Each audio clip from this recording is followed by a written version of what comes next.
I mostly read public domain books here on Glenn Reads Books to You, and they were written a long time ago, so they're usually racist, or sexist, or bigoted, but in there somewhere is a story, and that's why those stories are famous. Other times, I read works from independent authors, and they're delightfully not racist, but they might have adult language or adult situations, like, making sex. So that's your warning, but I'm sure you're grown up enough to handle it. Don't write to me complaining. Ah, boy, when you're just about to lose the place you live in, you really appreciate the little things. Now you get to stay here. Ah, god damn it. Yeah, all right. Take a seat, you little moron. I was just commenting on how I get to stay here in this place that I've lived in for the last 4 years, and I get to appreciate the things I took for granted, like that dresser over there, this Naga-hide chair, and the rug that one of the cats peed on. Oh, welcome to the Glenn Reads Books to You mansion. It's a fun little bit where I pretend to live in a mansion and not just recording in my basement. This is where I read the hottest public domain books and short stories. This week, we're going to continue to read chapters 3 and 4 of The Wind in the Willows by Kenneth Grahame. Want to learn something about the author? I'm sure you do. That's why you're here. Kenneth Grahame, born March 8th, 1859, and he died July 6th, 1932. He was a British writer born in Edinburgh, Scotland, and he's most famous for the classic of children's literature, The Wind in the Willows, as well as The Reluctant Dragon, which no one's ever heard of. The rest of this stuff's just kind of about all the people, like the author of Winnie the Pooh, that made plays out of his books. Fun facts. The character of Ratty is inspired by his good friend with a really unfortunate name, Sir Arthur Quiller Couch. Gotta get made fun of for that when you're a kid. While working at a bank in England in 1903, Grahame was shot at 3 times by a would-be robber, but all 3 shots missed, so he's an idiot robber. Alistair's nickname, his son, was Mouse. That's lame. I'm sure the kid resented that. Alistair was killed by a train just before his 20th birthday. And then Grahame died in 1932, and he's buried in the same grave as his son, Alistair, at Holywell Cemetery in Oxford, England. So Alistair's death, we kind of touched on that last time. He died very young. Seemed kind of specific, getting hit by a train on his 20th, or before his 20th birthday.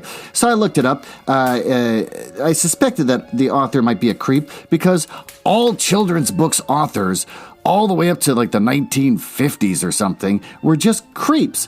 So, thanks to grunge.com, which keeps coming up in this show all the time whenever I look up these authors, he was. And they say Kenneth Grahame's family life was truly creepy. Seen only in the broad brushstrokes, the life of Kenneth Grahame, author of The Wind in the Willows, is dishwater dull. He worked at a bank, married late, never had affairs, and spent his spare time going on walks. But look beyond the outlines, and the picture that emerges is like one painted by a drunk Pablo Picasso. The relationships binding Grahame and his wife Elspeth and their son Mouse were all truly creepy, as explained in Alison Prince's 1994 biography, An Innocent in the Wild Wood. His relationship with Elspeth was bizarre from the get-go. According to Prince, the two locked themselves into a competition who could be the most childlike, acting immature and seducing one another with baby talk. It was also based on freakishly odd acts of manipulation. Elspeth forced her husband to only change his underpants once a year, when they were so well and truly soiled you could plant turnips in them. But none of this was anything on the relationship with their son. Oh, I'm supposed to shut up now because the grandfather clock went off, but I gotta finish this last paragraph to let you know how creepy these people are. Born Alistair, the boy was known to his parents by his nickname Mouse. However, Mouse had another nickname he preferred, Robinson, the name of the assassin who had shot and nearly killed his father. Elspeth and Grahame spoiled him rotten, telling him he was a genius. Spoiler, he wasn't. And letting him get away with horrendous behavior. All this misplaced doting wound up putting Mouse under insane pressure. And he committed suicide at the age of 19 by lying down in front of a train. Grahame and Elspeth reacted by sinking into mutual loathing that lasted the rest of their lives. So there you go, for the millionth time, another children's book author that's a monster.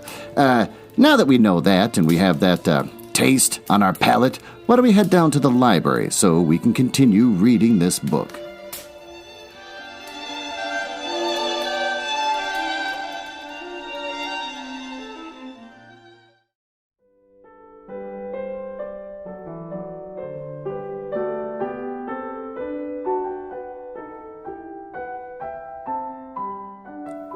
There you are, you all settled in, huh? Got nice and cozy, prepared for me to read you a story written by a person who spoke baby talk with his wife and ruined his child's life. Chapter 3, The Wild Wood.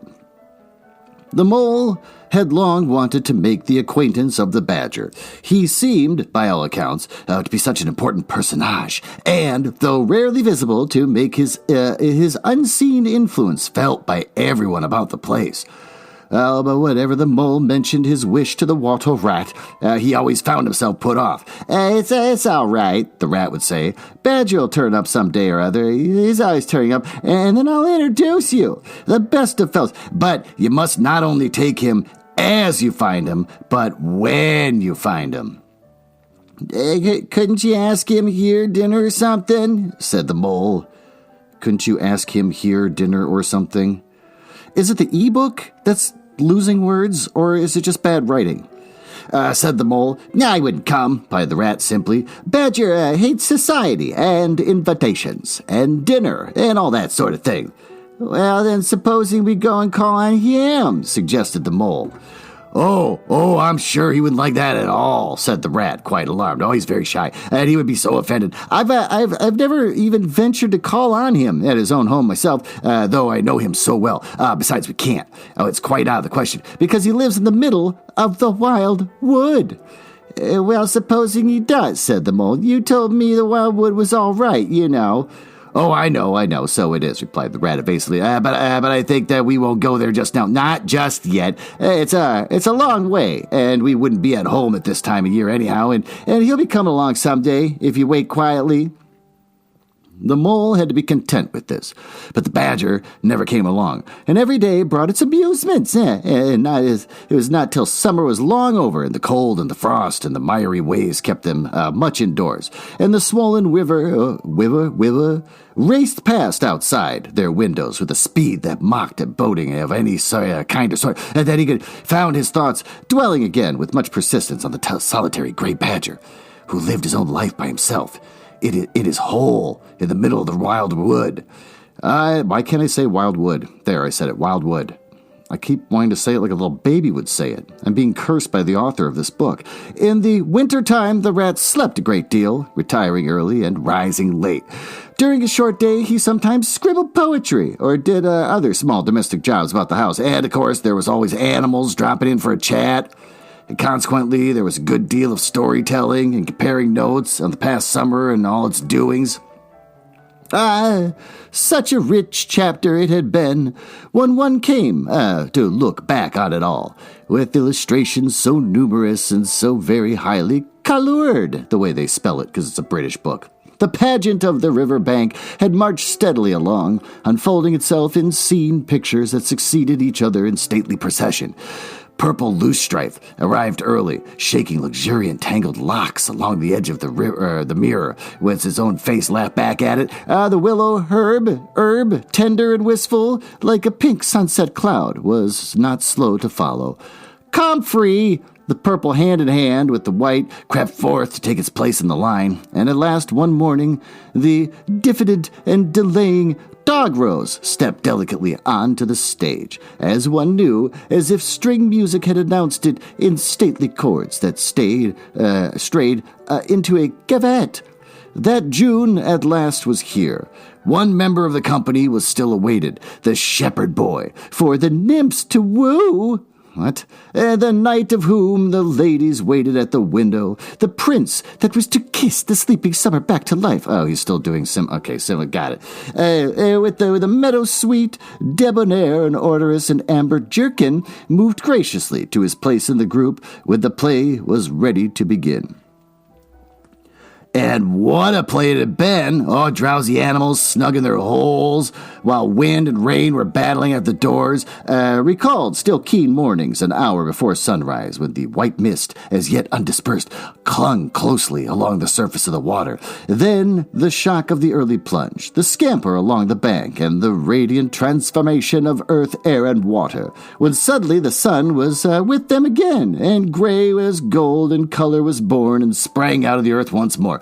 They recalled the languorous siesta of a hot midday, deep in the green undergrowth, the sun striking through the tiny golden shafts and spots, the boating and bathing of the afternoon, the rambles along dusty lanes and through yellow cornfields, and the long, cool evening at last. My God, this seems really long. And when so many threads were gathered up and so many friendships rounded and so many adventures planned for the morrow, there was plenty to talk about on those short winter days. Oh, it's still winter right now? I thought they were talking about spring just happened.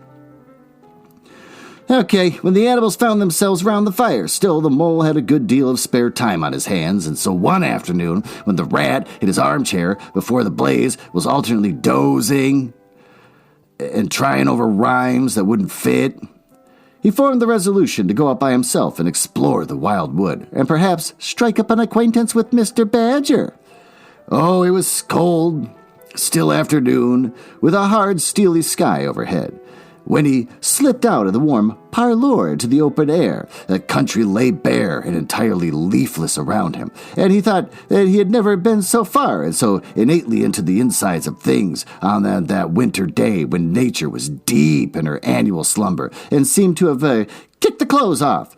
Copses, dells, quarries, and all hidden places, which had been mysterious mines for exploration in leafy summer, now exposed themselves and their secrets pathetically, and seemed to ask him to overlook their shabby poverty for a while, and till they could not riot in rich masquerade as before, and trick and entice him with the old descriptions. Oh, it was pitiful in a way, and yet cheering, even exhilarating. Oh, he is glad that he had liked the country undecorated, hard, stripped of its finery. He had got down to the bare bones of it, and they were fine and strong and simple. He didn't want a warm clover and the play of seeding grasses, the screens of quickset, the billowy drapery of beech and elm seemed the best way, and with great cheerfulness of spirit, he pushed on toward the wild wood, which lay before him low and threatening like a black reef in some stillborn southern sea. There's nothing to alarm him at the first entry. Twigs crackled under his feet and logs tripped him. Funguses on stumps resembled caricatures and startled him for a moment by their likeness to something familiar and far away, but that was all fun. Oh, and exciting. Now it led him on, and he penetrated to where the light was less, and the trees crouched nearer and nearer, and holes made ugly mouths at him on either side. Everything was still now, and the dusk advanced on him steadily, rapidly, gathering in behind him before, and the light seemed to be draining away like floodwater, and then the faces began. I was over his shoulder, and indistinctly that he first thought he saw a face, a little evil wedge-shaped face, looking out at him from a hole, and then he turned and confronted it, and the thing vanished. He quickened his pace, telling himself cheerfully, to begin imagining things, or there would simply be no end to it. He passed another hole, and another, and then yes, no, yes, exclamation point. Certainly a little narrow face with hard eyes had flashed up for an instant from a hole. It was gone. He hesitated, braced himself up for an effort, and strode on. And then suddenly, as if it had been so all the time, every hole, far and near, there were hundreds of them, seemed to possess its face, coming and going rapidly, all fixing on him glances of malice and hatred, all hard-eyed and evil and sharp. If he could only get away from the holes in the banks, he thought there'd be no more faces. So he swung off the path and plunged into the untrodden places of the wood. Moron. Then the whistling began. It was very faint and shrill, and far behind him. When first he heard it, but somehow it made him hurry forward. Then, still very faint and shrill, it sounded far ahead of him and made him hesitate and want to go back. And as he halted, indecision broke out on either side, and he seemed to be caught up and passed on throughout the whole length of the wood to its farthest limit. They were up and alert and ready, evidently, whoever they were, and he was alone and unarmed and far from any help, and the night was closing in. Then the pattering began. He thought it was only falling leaves at first, so slight and delicate was the sound of it. Then as it grew, it took a singular, like a regular rhythm, and then he knew it for nothing else but the pat, pat, pat of little feet, still very far, a long way off. Was it in front or behind? It seemed to be the first one, then the other, and then both. And then it grew and multiplied till every quarter as he listened anxiously, leaning this way and that, and it seemed to be closing in on him, and he stood still to hearken. A rabbit came running hard toward him through the trees. He waited, expecting to slacken his pace or swerve from him into a different course. Instead, the animal almost brushed him as it darted past, his face set hard, his eyes staring. "Get out of this, you fool! Get out!" The mole heard him mutter as he swung round a stump and disappeared down a friendly burrow. The pattering increased, till it sounded like the sudden hail of a dry leaf carpet spread around him. The whole wood seemed running now, running hard, hunting, chasing, closing in around something or somebody. In panic, he began to run too, aimlessly. He knew not whither. He ran up against things, and he fell over things and into things, and he darted under things and dodged round things, and at last he took refuge in the deep dark hollow of an old beech tree, which offered shelter, concealment, perhaps even safety. But who could tell? Anyhow, he was too tired to run any further, and he could only snuggle down into the dry leaves which had drifted into the hollow, and hope he was safe for a time. And as he lay there, panting and trembling, and listened to the whistlings and the patterings outside, he knew it at last in all its fullness, that dread thing which other little dwellers in the field and hedgerow had encountered here, and known as their darkest moment, that thing which Rat had vainly tried to shield from him, the terror of the wild wood. Meantime, the Rat, warm and comfortable, dozed by his fireside. His paper of half-finished verses slipped from his knee, and his head fell back. His mouth opened, burp, and he wandered by the verdant banks of dream rivers. Then a coal slipped. The fire crackled and sent up a spurt of flame, and he woke with a start. Remembering what he had been engaged upon, he reached down to the floor for his verses, pored over them for a minute, and then looked round for the mole to ask him if he knew a good rhyme or something or another. But the mole was not there. He listened for a time, and the house seemed very quiet. And they called, "Oh, Molly," several times, and receiving no answer, he got up and went out to the hall. Mole's cap was missing from the accustomed peg, and his galoshes, which always lay by the umbrella stand, were also gone. I love that the mole just moved in. This rat, barely knows him, and this guy overturns the boat or whatever and falls into the river and nearly dies. Just a moron, but the rat's just like, "Come live with me." I'm starting to see why people think this is the first homosexual novel. Well, the rat left the house and carefully examined the muddy surface of the ground outside, hoping to find Mole's tracks. And they were, sure enough. The galoshes were new, just bought for the winter, and the pimples on their soles were fresh and sharp. Oh, he could see the imprints of them in the mud, running along straight and purposeful, leading direct into the wild wood. The rat looked very grave and stood in deep thought for a minute or two, then re-entered the house and strapped a belt round his waist, shoved a brace of pistols into it, and took up a stout cudgel that stood in the corner of the hall and set off for the wild wood at a smart pace. He's got a gun. A brace of pistols into it and took up a smart cudgel? Is that just a stick? Let's take a look. Yeah, a thick stick used as a weapon. Okay, so he grabs guns.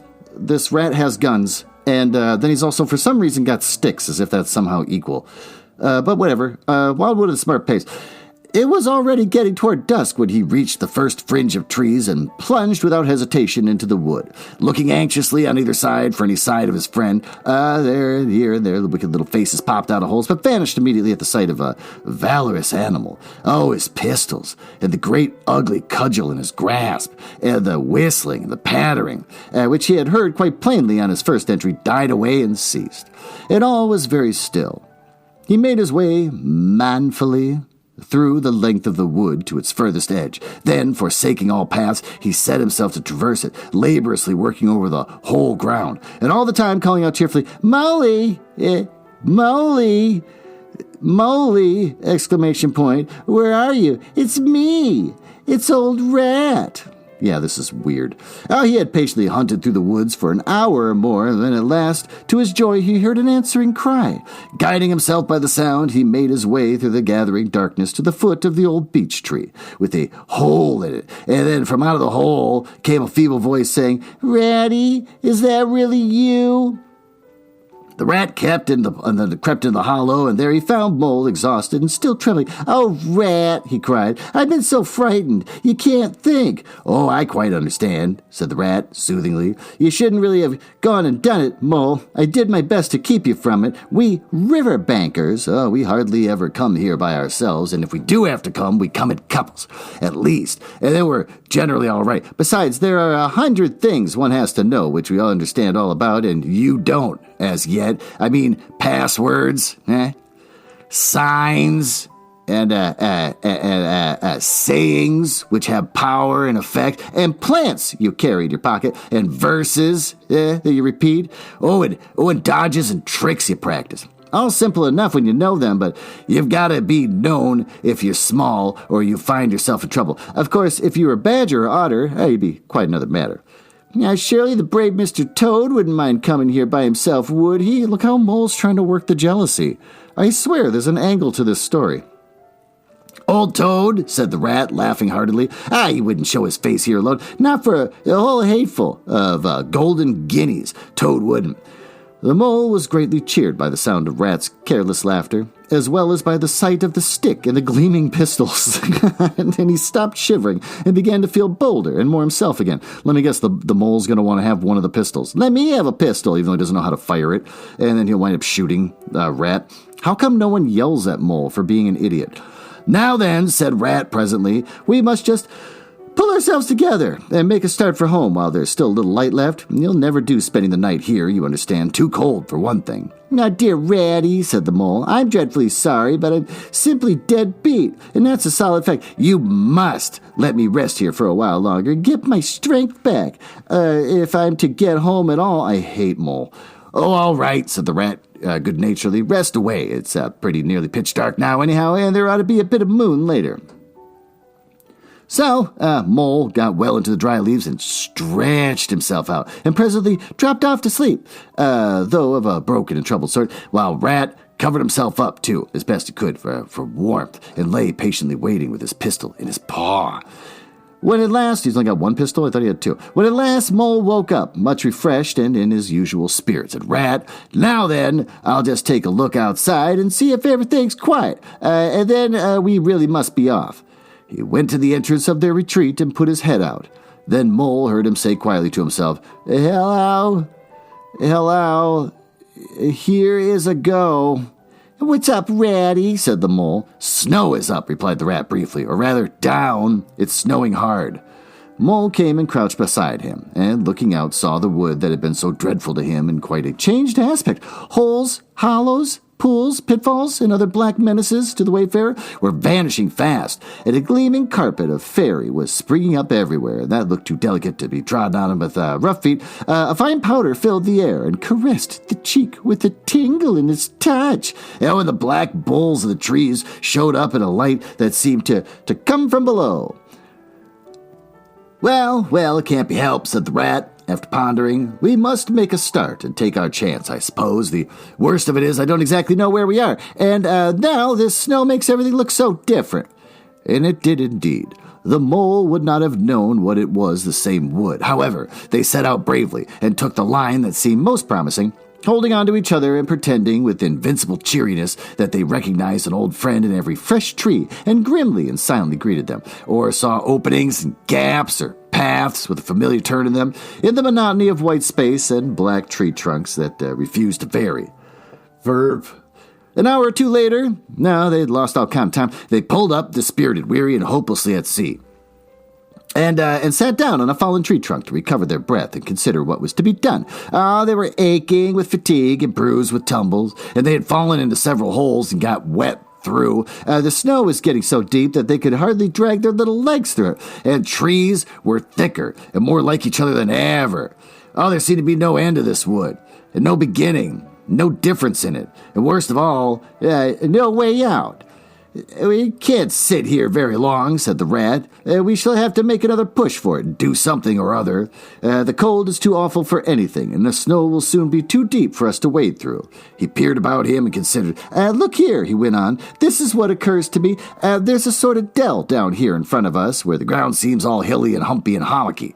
We'll make our way down into that and try to find some sort of shelter. A cave or a hole with a dry floor in it, and out of the snow and the wind, and there we'll have a good rest before we try again, for we're both of us pretty dead beat. Besides, the snow may leave off or something may turn up. So, once more, they got to their feet and struggled down into the dell, where they hunted about for a cave or some corner that was dry and a protection from the keen wind and the whirling snow. They were investigating one of the hummocky bits that the rat had spoken of, and suddenly the mole tripped up and fell forward on his face with a squeal. "Oh, my leg!" he cried. "My poor shin!" And he sat up on the snow and nursed his leg in both of his front paws. "Poor old mole," said the rat kindly.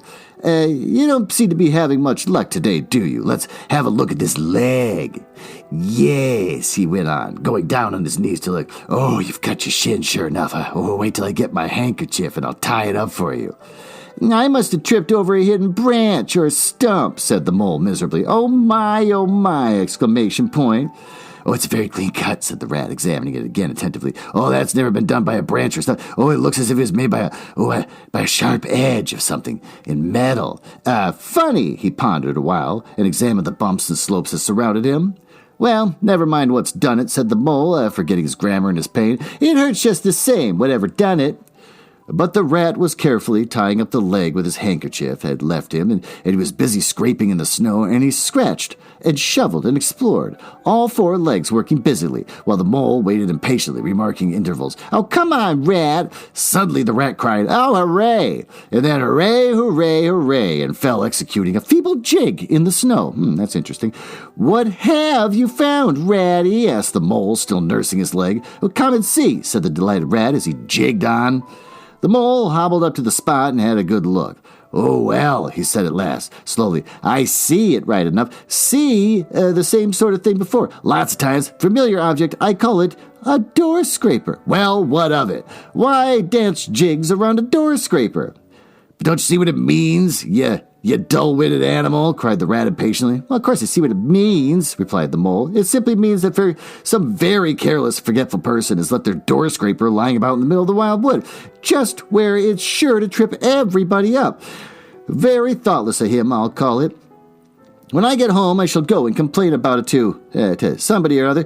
See if I don't." Oh dear," cried the rat, in despair and obtusiveness. "Here, stop arguing, and come and scrape." And then he set to work again and made the snow fly in all directions around him. And after some further toil, his efforts were rewarded, and a very shabby doormat lay exposed to view. "There, what did I tell you?" exclaimed the rat in great triumph.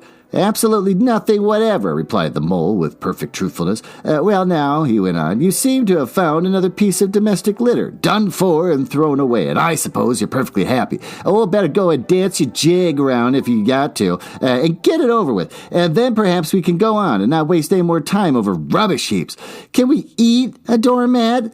God, I hate mole. Or sleep under a doormat, or sit on a doormat and sledge home over the snow on it, you exasperating rodent."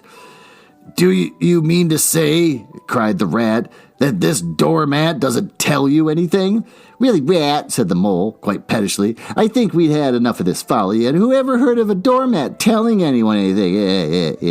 They simply don't do it. But they're not that sort at all. Doormats know their place." "Well, now look here, you thick-headed beast," replied the rat angrily. "Do we have to read this whole argument? Like, this is a full page of them just bitching at each other. "This must stop. Not another word, but scrape, and scratch, and dig, and hunt around, especially on the sides of the hummocks. If you want to sleep dry and warm tonight, it's your last chance." The rat attacked a snowbank beside him with ardor, probing with his cudgel everywhere and then digging with fury, and the mole scraped busily too, more to oblige Rat than for any other reason, for his opinion was that his friend was getting lightheaded. Some 10 minutes hard work, and the point of the rat's cudgel stuck something that sounded hollow, and he worked till he could get a paw through in a field, and then called the mole to come help him. Hard at it went the two animals, till the last of the result of their labors stood full in view of the astonished and hitherto incredulous mole. Yeah, because mole's an idiot. On the side of what had seemed to be a snowbank stood a solid-looking little door.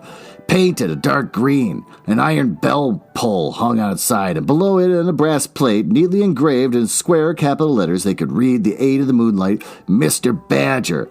Oh, the mole fell backwards on the snow from sheer surprise and delight. "Rat!" he cried impenitent. "Oh, you're a wonder, a real wonder, that's what you are. I see it all now. You argued it out step by step in that wise head of yours, and from the very moment that I fell and cut my shin, you looked at the cut, and at once your majestic mind said to itself, 'Door scraper.' Then you turned and you found a very door scraper that done it. Did you stop there? No. Oh, some people would have been quite satisfied, but not you. Your intellect went on working. 'Let me just find a doormat,' says to yourself, and my theory is proved. And of course you found your doormat. You're so clever. I believe you can find anything you like. Now, says you, that door exists as plain as I saw it. There's nothing else remains to be done but find it. Well, I've read about that sort of thing in books, but I've never come across it in real life. You oughta go where you be properly appreciated. You're simply wasted here among us fellas. If only I had your head, Ratty."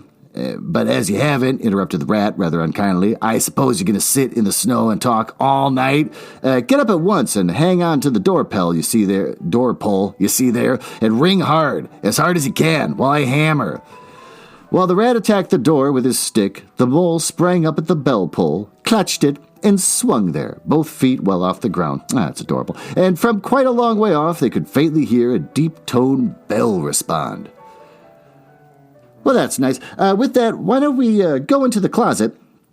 No, I'm not a pervert. Don't worry. It's just that's the only place that I feel is appropriate for me to play the guitar to you. And I like to be in different places. I don't want to do everything in the same room. So get in that closet, and I'm going to tell you about the latest upcoming books from Penguin Random House.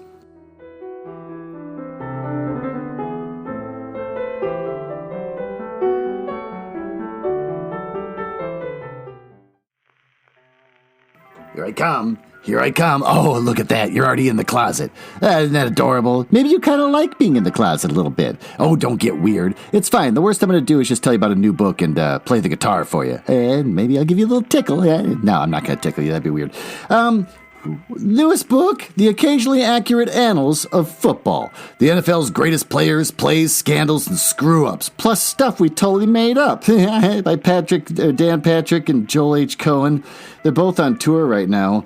That's great. You want to hear about the Occasionally Accurate Annals of Football? Verp, sure. Celebrated sports commentator Dan Patrick and comedy writer Joel H. Cohen team up with some of America's greatest comedy writers to tell you everything and nothing about America's sport.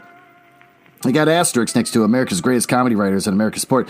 First one says, greatest is actually just a bad typo for mediocre. Oh, that's fun. America's favorite sport.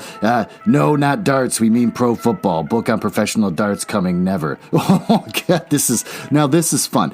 Did you know Tom Brady is a very good quarterback? Parentheses, true, but only according to statistics and accomplishments. Oh, so it's not a compliment. Oh, this is fun. The formation of the NFL took place in an auto dealership. The founders started an institution and also were convinced to buy rust-proofing for it. Half true. So it's either an interesting fact or it's just boring, made-up stuff. The Carolina Panthers originated as a book club but turned to football when they couldn't agree on which John Grisham novel to read.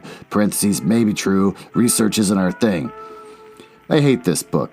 Occasionally Accurate Annals of Football is a love letter to America's favorite game, full of insights, history, great plays and players, scandals, Super Bowls. Well, how do you know if everything's just made up? And a series of lies, idiotic theories, baseless conspiracies, a diet that may kill you, and of course, a poorly written haiku. That sounds fun. The book takes the credibility of Dan Patrick has built up over a stellar broadcast career, ESPN, NBC Sports, and something called Peacock. Oh, that's fun. We all know what Peacock is. That's fun. This is fun again. And risks it all with these falsehoods, half-truths, and even some quarter-truths. The Parade of Inanity is co-written by Joel H. Cohen. 3 Emmys, several cavities due to poor flossing. Oh, this is fun. And includes contributions from certifiably hilarious people such as Andy Richter, Late Night with Cohen Bryant, Brian Kelly, The Simpsons, Saturday Night Live, Chuck Tatum, Modern Family, Arrested Development, How I Met Your Mother. Mike Price, The Simpsons, F is for Family. Donna Carey, Silicon Valley, New Girl. Christine Nangle, Inside Amy Schumer as Saturday Night Live. Brody Gutpa, New Yorker, The New York Times, The Simpsons. And Rob Cohen, Saturday Night Live and Big Bang Theory.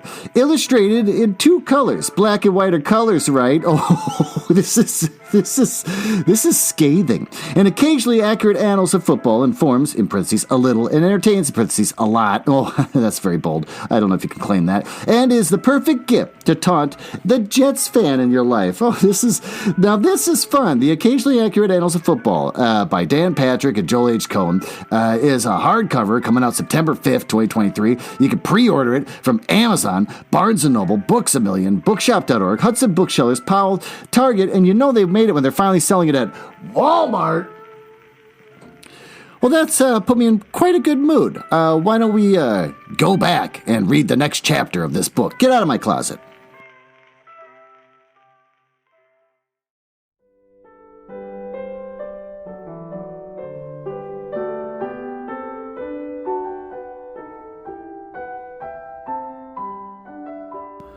Chapter 4. Mr. Badger.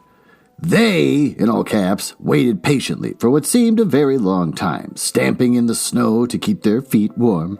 At last they heard the sound of slow, shuffling footsteps approaching the door from the inside. It seemed, as the mole remarked to the rat, like someone walking in carpet slippers. They were too large for him and down at heel, which was intelligent of Mole because it's exactly what it was. There was the noise of a bolt shot back, and the door opened a few inches, enough to show a long snout and a pair of sleepy blinking eyes. "Now, the very next time this happens," said the gruff and suspicious voice, "I shall be exceedingly angry. Who is it this time, disturbing people on such a night? Speak up!" "Oh, Badger," cried the rat, "let us in, please. It's me, Rat, and my friend Mole. We lost our way in the snow." "What, Ratty, my dear little man," exclaimed the Badger in quite a different voice. "Come along in, both of you at once. Why, you must be perished. Well, I never. Lost in the snow, and in the wild wood, too, at this time of night, but come in with you." The two animals stumbled over each other in their eagerness to get inside and heard the door shut behind them with a great joy and relief. The Badger, who wore a long dressing gown, and whose slippers were indeed very down at heel, carried a flat candle in his paw and had probably been on his way to bed when the summons sounded. He looked kindly down on them and patted both their heads. "This is not the sort of night for small animals to be out," he said paternally. "I'm afraid you've been up to some of your pranks again, Bratty. But come along, come to the kitchen. There's a first-rate fire there, and supper, and everything." He shuffled out in front of them, carrying the light, and they followed him, nudging each other in anticipation of a way down a long, gloomy, and, to tell the truth, decidedly shabby passage in a sort of central hall, out of which they could dimly see other long tunnel-like passages, branching passages, mysterious, without apparent end. Oh, but there were doors in the hall as well, stout oaken, comfortable-looking doors. One of these the Badger had flung open, and at once found themselves in all the glow and warmth of a large fire-lit kitchen. The floor was well-worn red brick, and the wide hearth burnt a fire of logs. Between the two attractive chimney corners, tucked away in the well out of the way of suspicion of draught, a couple of high-backed settles, facing each other on either end of the fire, gave further sitting accommodations of the socially disposed. I can't talk. In the middle of the room stood a long table of plain boards placed on the trestles, with benches down on each side. At one end of it, there were an armchair stood pushed back, where spread the remains of the Badger's plain but ample supper. Rows of spotless plates winked from the shelves of the dresser at the far end of the room, and from the rafters overhead hung hams and bundles of dried herbs, nets of onions and baskets of eggs. He seemed a place where the heroes would fitly feast after victory, where weary harvesters could line up in scores along the table and keep their harvest home with mirth and song, and where two of the three friends of simple taste could sit about as they pleased and eat and smoke and talk in comfort and contentment. Oh, the ruddy brick floor smiled up at the smoky ceiling. The oaken settles, shiny with long wear, exchanged cheerful playful glances with each other. Old plates on the dresser grinned at pots on the shelf. Everything's so pleased and happy with each other. And the merry firelight flickered and played over everything without distinction. The kindly badger thrust them down into a settle to toast themselves at the fire, and bade them remove their wet coats and boots. Then he fetched them dressing gowns and slippers, and himself bathed the mole's shin with warm water, and mended the cut with the sticking plaster till the whole thing was just as good as new, if not better. In the embracing light and warmth, warm and dry at last, with weary legs propped up in front of them, and a suggestive clink of plates being arranged on the table behind, it seemed to the storm-driven animals now in safe anchorage at the cold and trackless wild wood. Just left outside was miles and miles away, and all that they had suffered in it a half-forgotten dream. When at last they were thoroughly toasted, the badger summoned them to the table, and where they had been busy laying in a repast, and they felt pretty hungry before, but when they actually saw, at last, the supper that was spread for them, really it seemed only a question of what they should attack first, where all was so attractive, and whether the other things would obligingly wait for them till they had time to give them attention. Conversation, was impossible for a long time, and when it slowly resumed, it was that regrettable sort of conversation that results from talk with your mouth full. But the badger did not mind that sort of thing at all. Nor did he take any notice of elbows on the table or everyone speaking at once, as he did not go into society himself. He had got an idea that these things belonged to the things that didn't really matter. In parentheses, we know, of course, that he was wrong and took too narrow a view because they do matter very much, though it would take too long to explain why, in parentheses. The hell kind of message is that to throw in the middle of the story? He sat in his arm. Like, why even give the badger the attitude of not caring if you're going to say, but it actually matters, he should care? Whatever. Horrible author that treated his child horribly.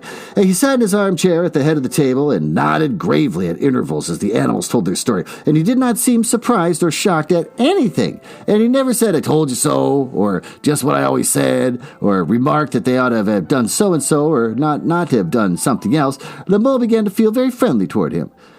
When supper was really finished at last, and each animal felt that his skin was now as tight as was decently safe, and by that time he didn't care hang for anyone or anything, they gathered round the glowing embers of that great wood fire and thought how jolly it was to be sitting up so late and so independent and so full. Those so's are all caps, that's why I'm reading it like that. And after they had chatted for a time about things in general, the badger said heartily, "Now then, tell us the news from your part of the world. How's old Toad going on?"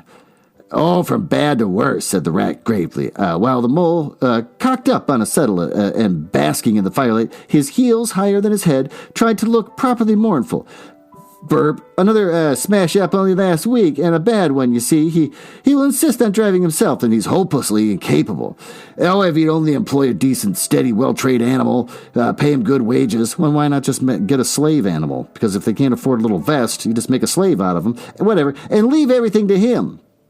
He'd get on all right, but no, he's convinced he's a heaven-born driver, and nobody can teach him anything, and all the rest follows." How many has he had?" inquired the badger gloomily. "Smashes or machines?" asked the rat. After all, it's all the same. With Toad, this is the 7th.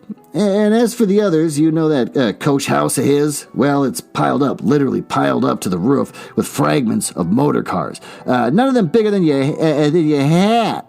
That accounts for the other 6. So far, they could be accounted for. He's been in the hospital 3 times, put the mole. As for the fines he's had to pay, it's simply awful to think of. "Yes, and that's part of the trouble," continued the rat. "Toad's rich, we all know, but he's not a millionaire, and he's a hopelessly bad driver. We know, you've been saying it like 90 times, and quite regardless of law and order. Killed or ruined, it's got to be one of those 2 things. Sooner or later, Badger, where's friends? Ought we do something?" The badger went through a bit of hard thinking. Now, look here," he said at last, rather severely. "Of course, you know I can't do anything now." His 2 friends assented, quite understanding at the point. No animal, according to the rules of animal etiquette, is ever expected to do anything strenuous or heroic or even moderately active during the off-season of winter. All are sleepy. Some actually sleep. All are weather-bound, more or less, and all are resting from arduous days and nights during which every muscle in them has been severely tested and every energy kept at full stretch. Very well then, continued the Badger, but when once the year has really turned and the nights are shorter and halfway through them, one rouses and feels fidgety and wanting to be up and doing by sunrise, if not before you, all caps, know, exclamation point, like 90 M dashes. Both animals nodded gravely. They knew. Well, then, went on the Badger, we, that is, you and me and our friend Mole here, will take Toad seriously in hand. We'll stand no nonsense whatever. We'll bring him back to reason, by force if need be. We'll make him be sensible. Toad, you're asleep, Rat. Not me, said the Rat, waking up with a jerk. He's been asleep 2 or 3 times since supper, said the Mole, laughing. He himself was feeling quite wakeful and even lively, though he didn't know why. The reason was, of course, that he had been being naturally an underground animal by birth and breeding. The situation at Badger's house exactly suited him and made him feel at home.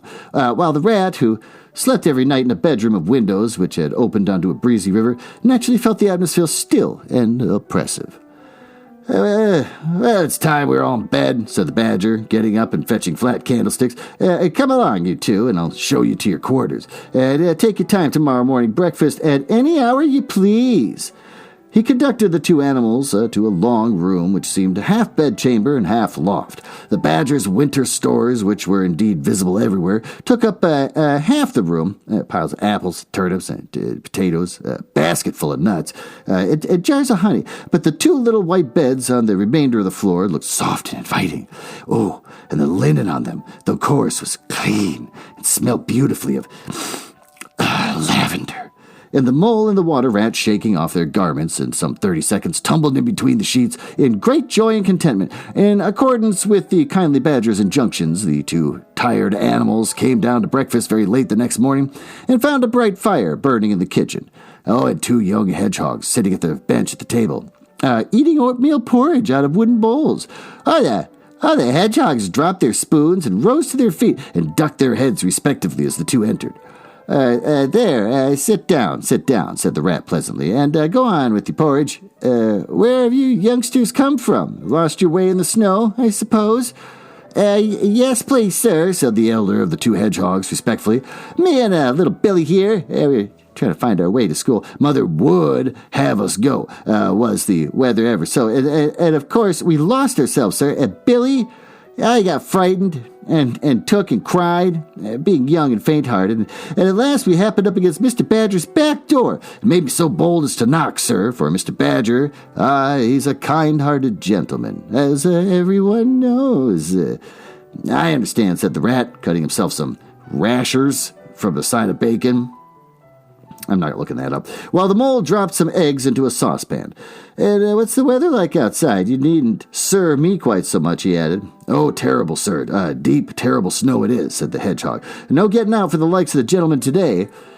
Where's Mr. Badger? Inquired the Mole as he warmed the coffee pot before the fire. The master's gone into his study, sir, replied the Hedgehog, and said how he's going to be particularly busy this morning and on no account should be disturbed. This explanation, of course, was thoroughly understood by everyone present.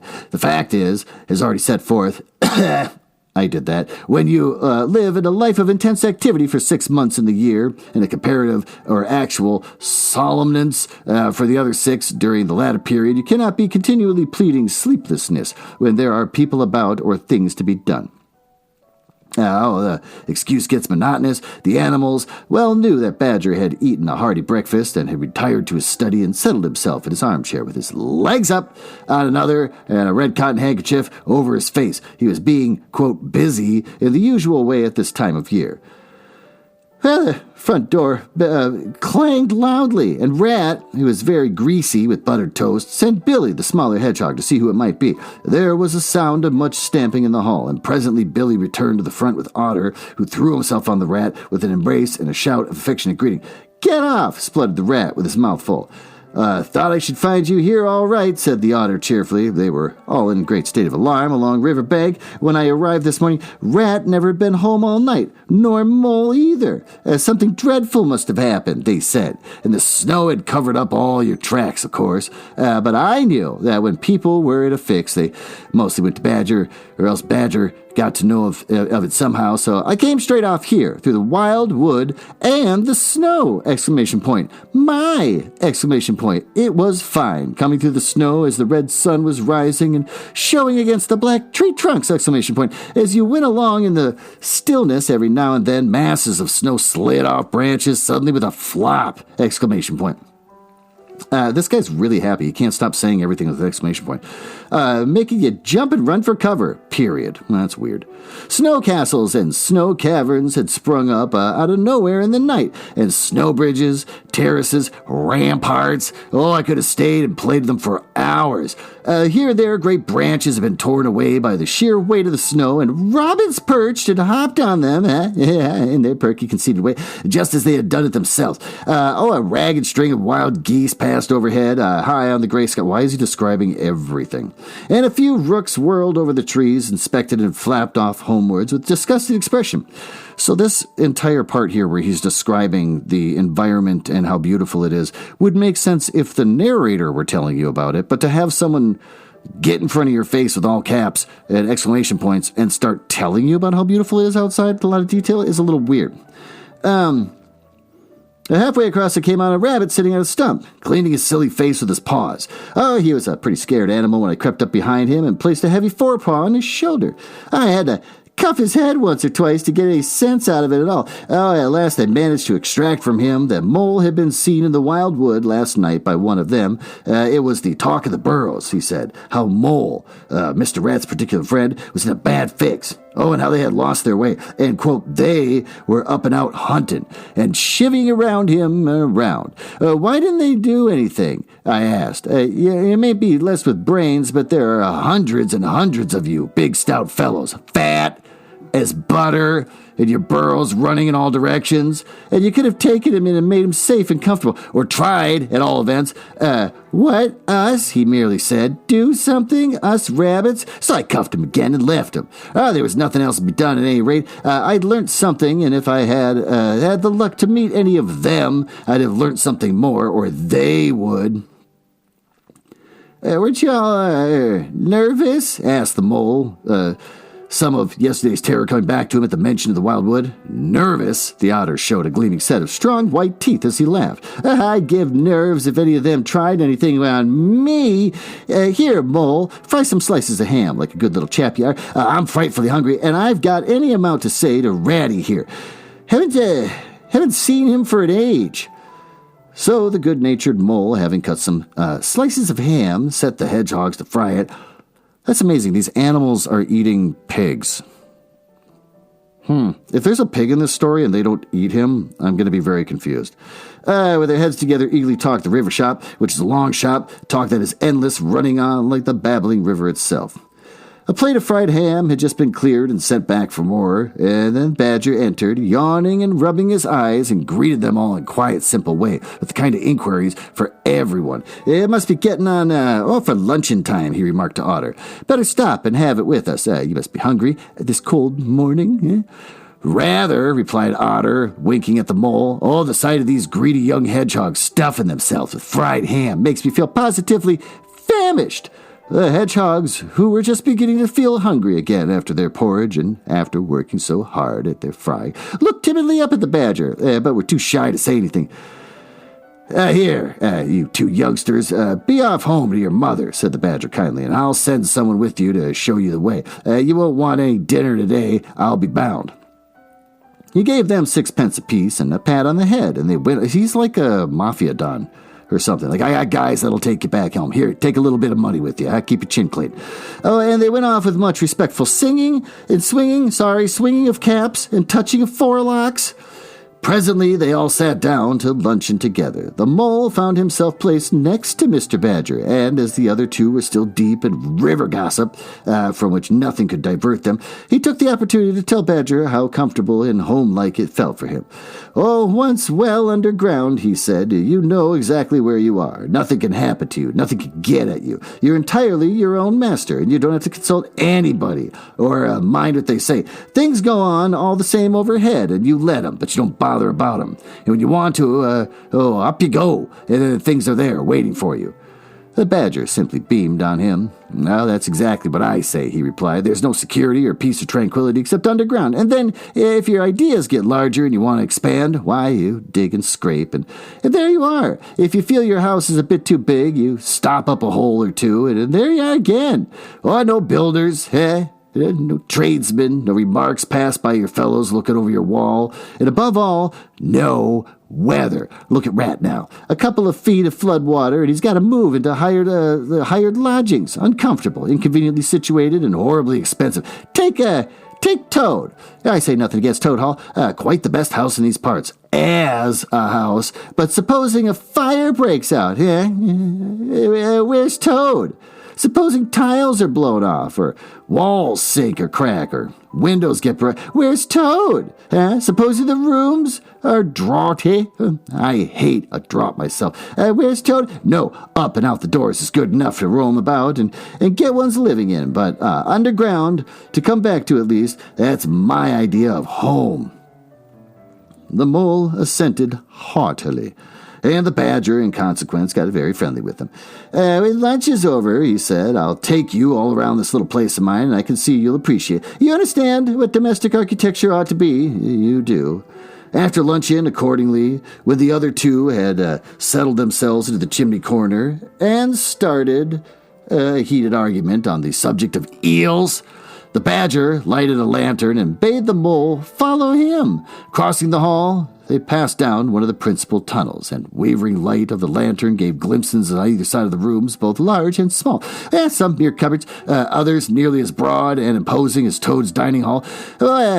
A narrow passage at right angles led them to another corridor, and here the same thing was repeated. The mole was staggered at the size and the extent, the ramifications of it all, and the length of the dim passages, the solid vaultings of the crammed store chambers. The masonry everywhere. The pillars, the arches, the pavements.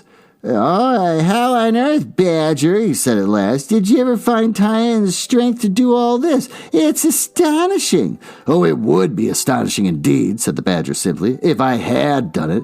But as a matter of fact, I did none of it, Only cleaned out passages and chambers as far as I had need of them. Oh, there's lots more of it, all around about. I see, you don't understand, and I must explain to you. Well, very long ago, on the spot where the wild wood waves now, before it ever had planted itself and grown up to where it is now, there was a city of people, here, where we stand, and where they lived and walked, talked, and slept, and carried on their business.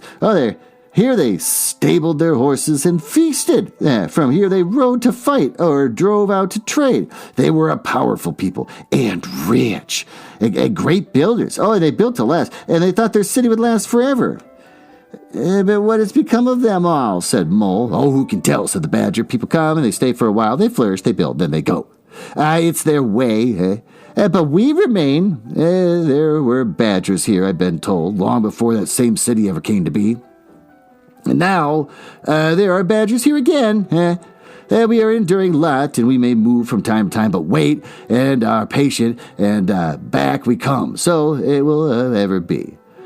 "Well, then, they went at last, these people?" said the Mole. "When they went," continued the Badger, "the strong winds and persistent rains took the matter in hand, patiently, ceaselessly, year after year. Perhaps we Badgers, too, in our own small way, helped a little. Who knows? It was all down, down, down, gradually, ruin and leveling and disappearance. And then it was all up, up, up. Yeah, gradually as seeds grew to saplings, and saplings to forest trees, and a bramble and a fern came creeping up. Leaf mold rose and obliterated streams in their winter freshets, brought sand and soil to clog a cover, and of course, of time, our home was ready for us again, and we moved in. Up above us, on the surface, the same thing happened. Animals arrived, liked the look of the place, took up their quarters, settled down, spread, and flourished. Oh, they didn't bother themselves about the past. They never do. They're too busy. The place is a bit humpy and hillocky, but naturally, and full of holes, but that was rather the advantage. And they don't bother about the furniture, either. The furniture, when people move in again, for a time, as may well be. The wild wood is pretty well populated by now, with all the usual lot. Good, bad, and indifferent. Oh, I name no names. It takes all sorts to make a world, but I fancy you know something about them yourself by this time. I do indeed, said the mole with a slight shiver. Well, well, said the badger, patting him on the shoulder. It was your first experience of them, you see. They're not so bad, really. We just must all live and let live. But I'll pass the word around tomorrow, and I think you'll have no further trouble. Any friend of mine walks where he likes in this country, and I'll know the reason why! Exclamation point. When they got back to the kitchen again, they found the rat walking up and down, probably jealous, very restless. The underground atmosphere was oppressing to him and getting on his nerves, and he seemed really to be afraid of the river would run away if he wasn't there to look after it. So he had his overcoat on and his pistols thrust into his belt again. Forgot about that. Oh, he does. They say pistols with an S, so it's 2 pistols. Come along, Mole, he said anxiously as soon as he caught sight of them. We must get off while it's daylight. Don't want to spend another night in the wild woods again. It'll be all right, my fine fellow, said the otter. I'm coming along with you, and I know every path blindfolded. And if there's a head that needs to be punched, you can confidently rely upon me to punch it. Yeah, you don't really need to fret, Ratty, said the badger placidly. My passages run further than you think, and I've bolt holes to the edge of the wood in several directions, though I don't care for everyone to know about them. When you really have to go, you shall leave by one of my shortcuts. Meantime, make yourself easy and sit down again. The rat was nevertheless still anxious to be off and attend to his river, so the badger, taking up his lantern again, led the way along the damp and airless tunnel that wound and dipped, and part vaulted, part hewn through solid rock, for a weary distance that seemed to be miles. At last, daylight began to show itself confusedly through the tangled growth overhanging the mouth of the passage, and the badger, bidding him and them a hasty goodbye, pushed them hurriedly through the opening and made everything look as natural as possible again, with creepers, brushwood, and dead leaves, and retreated. They found themselves standing on the very edge of the wildwood, rocks and brambles, and tree roots behind them, confusedly heaped and tangled. In front, a great space of quiet fields, hemmed by lines of hedges back on the snow. And far ahead, a glint of the familiar old river, while the wintry sun hung red and low on the horizon. The otter, as knowing all the paths, took charge of the party, and they trailed out on a beeline for a distant stile. Pausing there for a moment and looking back, they saw the whole mass of the wildwood, dense and menacing and compact, grimly set in the vast white surroundings, simultaneously. I figured that out. They turned and made swiftly for home, for firelight, and the familiar things it played on, for the voice sounding cheerily outside the window of the river that they knew and trusted in all its moods, that never made them afraid with any amazement. As he hurried along, eagerly anticipating the moment when he would be home again, among the things he knew and liked, the mole saw clearly that he was an animal of tilled field and hedgerow, linked to the plowed furrow and the frequented pasture, the lane of evening lingerings and the cultivated garden plot. For others, the asperities, the stubborn endurance, the clash of actual conflict that went on with nature in the rough. He must be wise, he must keep to the pleasant places in which his lines were laid, and which held adventure enough in their way to last a lifetime. Well, there you go, there was that. Why don't we retreat down to the smoking room, where we can still enjoy a cigarette, and we can review what the hell we just read.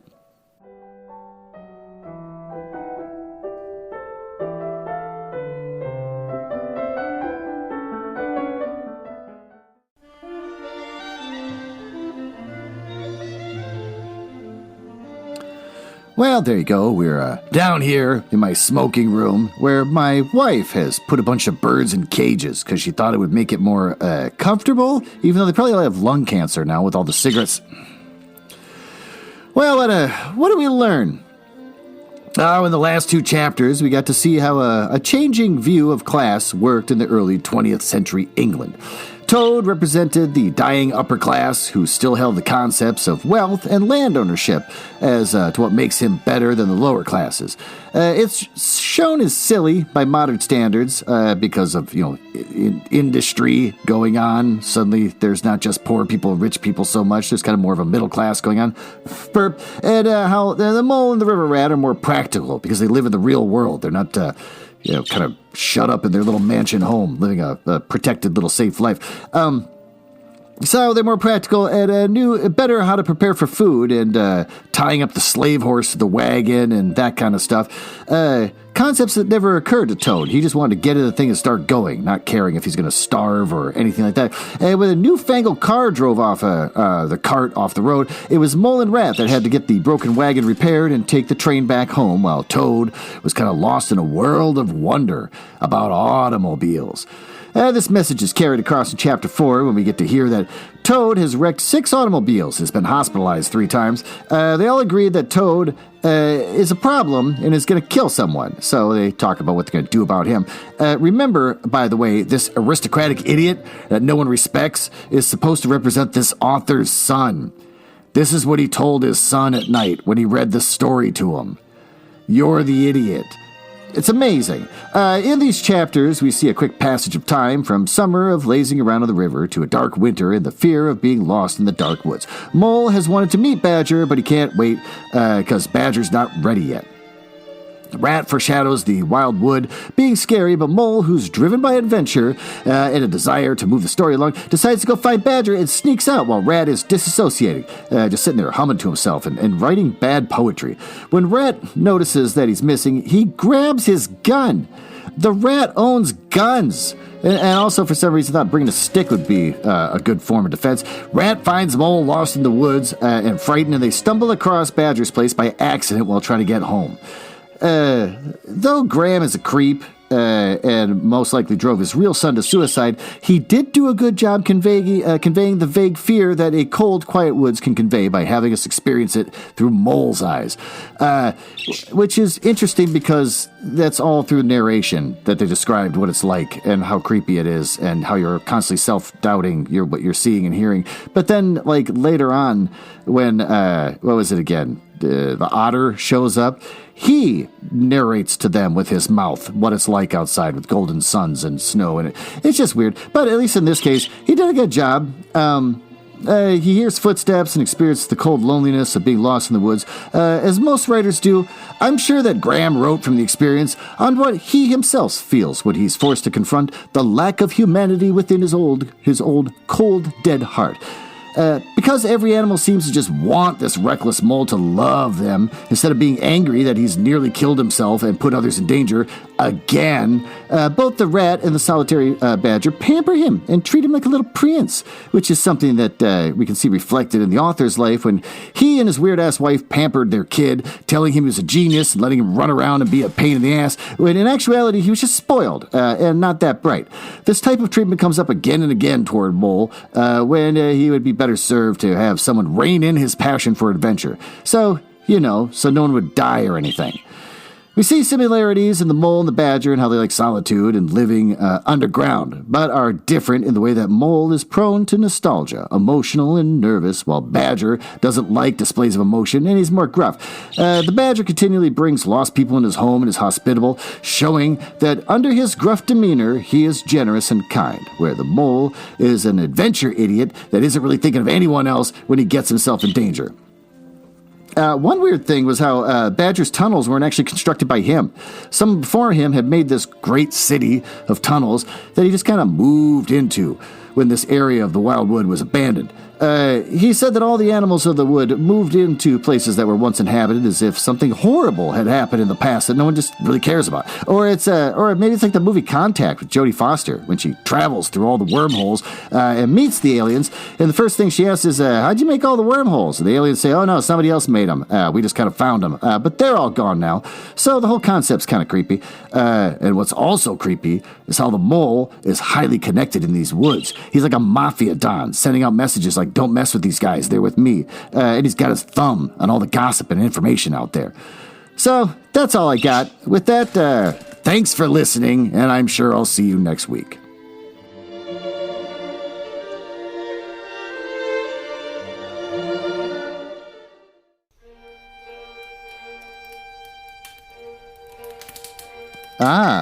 Well, it appears you found me in the part of the podcast I hate the most, where I tell you all about the places on the internet where you can find me.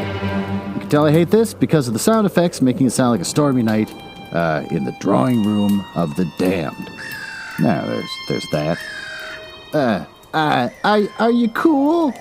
I like cool people. It's the reason why I got involved in this business to begin with, just to meet cool people, not losers. So if you're cool, feel free to go over to my website, nuzzlehouse.com, which just points you to my link tree. Everything's on the link tree. Just go to the link tree if you want to see where I am. And of course, Linktree has the dumbest URL in the world. linktr.ee/Nuzzle House. It's the dumbest thing. If you go to nuzzlehouse.com, it's just going to reroute you over there after giving you some weird error about it not being secure. I hate it. I hate the internet. But if you go there, you get to hear some of the other stuff that I and my wife work on, like the Radio Mystery Theater show, where we try to recreate the same show that used to be on in the 70s, but they don't make any episodes anymore. So we make our own, and we just steal all their commercials. And also, just in the curious mind, we made a Christmas album. If you go to our link tree, you can see that we made a Christmas album. It's the first thing we did after getting married, which I think everyone should do when they get married, is start talking about the Christmas album they're going to make. And we're working on a new show where we give relationship advice by reading paranormal smut. And since I think you might be cool, you can always just email me directly. glenn.nuzzles@gmail.com. But don't email if you're a nerdling or a dork. Now, back to business. I can't believe I drank all of them already. There's got to be one left.